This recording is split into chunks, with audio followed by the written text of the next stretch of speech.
I lost $504,000 before I even made it out of the parking garage. I was sitting in my car with a cardboard box on the passenger seat, my badge dead, my laptop gone, and a notification on my phone showing the securities-backed loan against the investment portfolio I treated like my retirement was due in 30 days. If I could not repay or refinance it, the portfolio I had built for 20 years could be liquidated to recover the money I had already lost. I read the number until it stopped looking like money. $504,000. That was the balance left after 2 years of paying interest, believing the private company I invested in would double in value before the loan matured, and days of believing my job would protect me from the decision I never should have made. My hands were shaking so badly, I locked my phone by mistake. When I opened it again, the same sentence was still there, colder than before. Your fixed-rate securities-backed loan matures in 30 days. Principal repayment required at maturity. That was the moment I understood the trap. I had not borrowed from a bank that could wait. I had borrowed from my future, and now my future wanted the money back. 1 hour earlier, I was still pretending I was safe. I had walked into the office with coffee in my hand, answered 2 messages before 8, and reviewed a campaign forecast like the day belonged to me. In 30 days, the securities-backed loan matured, but I had already built the escape plan in my head. I would refinance it, keep my income steady long enough for an exit to make the whole mistake disappear. Then the calendar invite appeared with no agenda, no context, and only one person from human resources on it. I knew before I clicked it. My chest tightened before my brain admitted why. For months, I had watched people disappear from Slack, watched names go grey, watched high performers become business decisions in a sentence nobody wanted to say out loud. But I still thought I was different. I was a senior marketing executive. I owned the numbers people cared about. I had spent years becoming the person they called when revenue softened, when pipeline missed, when the board wanted a cleaner story. That was the lie that cost me almost $500,000. The lie was that being useful made me untouchable. PJ had called me 2 years earlier with the kind of opportunity that sounds dangerous only after it destroys you. He had left our firm to build a technology company, and he knew exactly what to say because he knew exactly what I wanted. He offered me a shortcut to early retirement, freedom before 55, and enough money to stop measuring my life in payroll cycles. He claimed the funding round was closing fast with institutional money already circling the deal. The company supposedly possessed proprietary artificial intelligence infrastructure and active enterprise pilots. He projected their current valuation would easily double before they even needed another capital raise. Then he said the minimum was $500,000. I laughed because $500,000 was absurd for a salaried employee. Then I got quiet because I knew exactly where to find that kind of capital. It was inside my brokerage, buried under 20 years of contributions, compounding, and every boring decision that had made me feel responsible. That night, I searched the risk until there was no way to pretend I had not seen it. Every warning said the same thing. If you cannot repay or refinance the loan at maturity, your positions can be liquidated to cover the unpaid balance. I read it all, then built a private argument against reality. I told myself the startup valuation would double before the loan came due, and that I would not lose my job before maturity. If the timing slipped, I could refinance the loan, roll the balance forward, and wait a little longer. I told myself $500,000 into the right investment deal could do more for my retirement than leaving the money inside index funds for another decade. For the first few months, the lie worked. PJ's company was making progress, giving me just enough comfort to ignore what I had done. I watched my interest payments post automatically and felt proud, as if paying interest on time had made the risk I took reasonable. I checked my investment portal after every payroll hit. First update showed a pilot expanding. Second showed investor interest. Third showed a new enterprise conversation. I did not see warning signs yet. I saw proof that I had bought my way into a room before everyone else. I began moving faster inside my own head. 52 stopped feeling like a retirement age and started feeling like a deadline I could beat.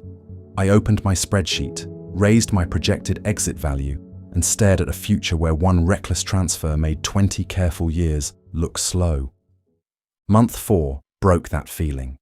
Friday's update did not come, then Monday passed, then Tuesday passed, and I refreshed my inbox until my thumb hurt. When it arrived Wednesday night, I was already on my feet before I finished the first sentence. The update arrived in clean corporate language that said nothing useful. It described an active pipeline, ongoing funding conversations, and healthy enterprise demand slowed only by longer procurement cycles. Every phrase was structured to sound like progress while confirming none. I knew that language from my own work. I had used that exact framework before when I needed bad numbers to survive a board review. Seeing those words used on me made my stomach turn. I messaged PJ before I could talk myself out of it. Could I sell a small piece? Could another investor take half? Could I pull even $200,000 back if needed? His response arrived the next morning in 2 short sentences that told me everything while technically saying nothing. He described the timing as unfavorable for secondary transactions and recommended holding through the next financing cycle. I stood in a bathroom stall rereading it until the politeness wore off and the refusal underneath became clear. At work, I stopped pretending the danger was theoretical when the first restructuring email arrived. The executive committee did not call it a layoff. They called it a strategic realignment of marketing operations. They eliminated the entire European division on that morning, locking out 40 people before their screens could even refresh. My own calendar survived the purge, but my budget authority disappeared the very next day. I logged into the procurement portal to approve a standard agency invoice and found my executive access had been completely revoked. The finance team had quietly routed all marketing expenditures to a single restructuring consultant who had never worked at the company before. I sat at my desk and realized they were stripping my authority before they stripped my access. I was no longer a senior executive managing pipeline. I was an expensive liability waiting for human resources to process the paperwork. The protection I thought I had earned over 20 years had already been erased, and my massive loan was suddenly anchored to a ghost ship. I sent PJ a desperate message, asking if there was any possible way to liquidate my position immediately.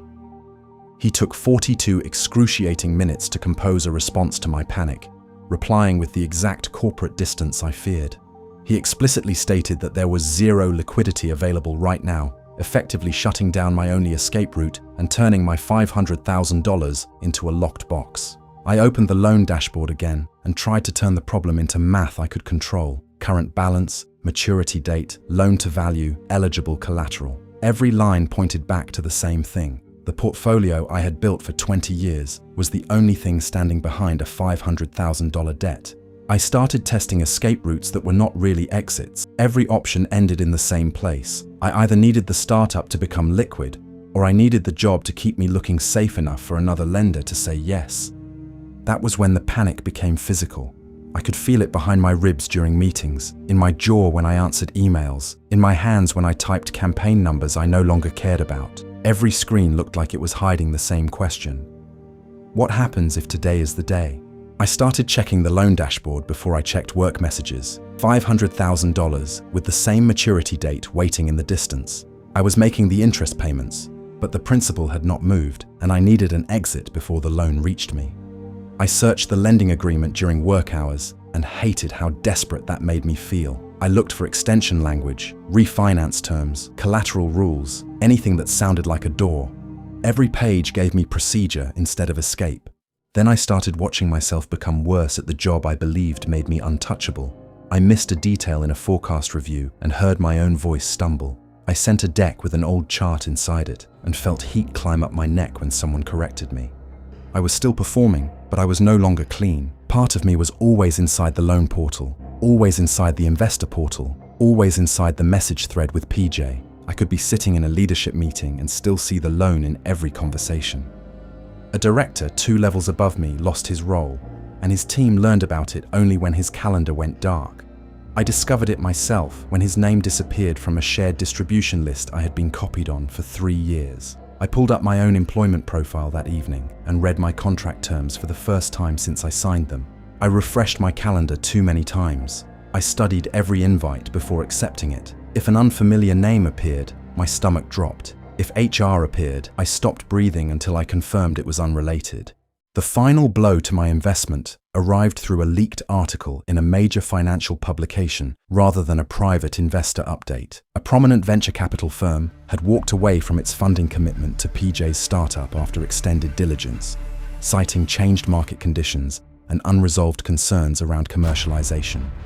The journalist confirmed that the startup had burned through 70% of its cash reserves and was attempting a desperate emergency raise at a catastrophic discount. I did not need PJ to translate what a 90% markdown on a down round meant for my specific position. My $500,000 early retirement ticket had instantly converted into $50,000 of highly illiquid, heavily restricted equity. The startup was no longer a brilliant technological play. It was a distressed asset struggling to make its own payroll. I spent that entire weekend running the same calculation from every angle, and every version returned the same answer. My shares had been marked down 90% in a down round. My loan balance held at $504,000, and the refinance I needed depended on a job already disappearing around me. There was no version of the math that did not end with the portfolio I had built for 20 years absorbing the debt. On Monday morning, my badge still worked. By noon, a blank invite appeared on my calendar for the next morning, and a rep from Human Resources was included in it. I opened the blank invite a minute to the meeting time and checked the loan balance before I clicked join. The Human Resource rep joined first, then my manager, and neither face carried the panic I needed from them. They looked calm for what was about to happen. I kept my hands below the camera so they would not see them shaking. The words came out sounding rehearsed: role eliminated, transition package, final payroll, access ending today. I watched their mouths move while the loan balance beat louder than the call audio. When my work email disappeared from the corner of the screen, I understood the paycheck had already stopped protecting me. Slack disconnected next, then the shared drive, then the calendar that had once owned my life went blank. I had spent years letting that company take hours from me, and now it took the one thing keeping the loan alive. Refinancing option only existed while I still had a job. I asked when my final paycheck would hit, and my voice came out dry. The answer was precise and useless. I packed the laptop, charger, badge, and security key into the same cardboard box they gave me. The badge felt weightless in my hand, but it had been holding up my entire lie. Once it stopped working, the loan stopped looking like debt and started looking like a trap. In the parking garage, I called my lender before I started the car. I asked if the loan could be refinanced without the hassle of going through a fresh review. She said any renewal would require a fresh review of income, collateral, and employment status. I asked again, telling her they already had those on file because I needed her to be wrong, but she repeated the same thing she said earlier. I asked what happened if I could not pay the balance in full. She said the pledged securities could be liquidated. I stared through the windshield and felt 20 years of investing turn into something my lender could sell without asking me first.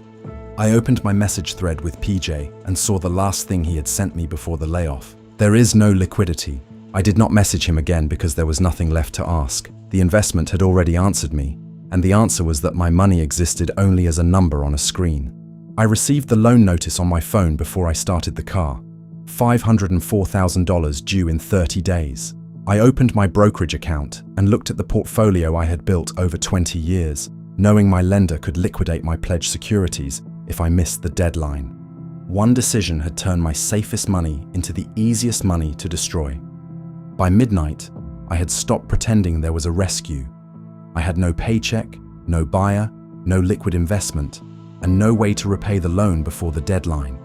The future I had built for 20 years was still on the screen, but it no longer belonged to me in any way I could reach.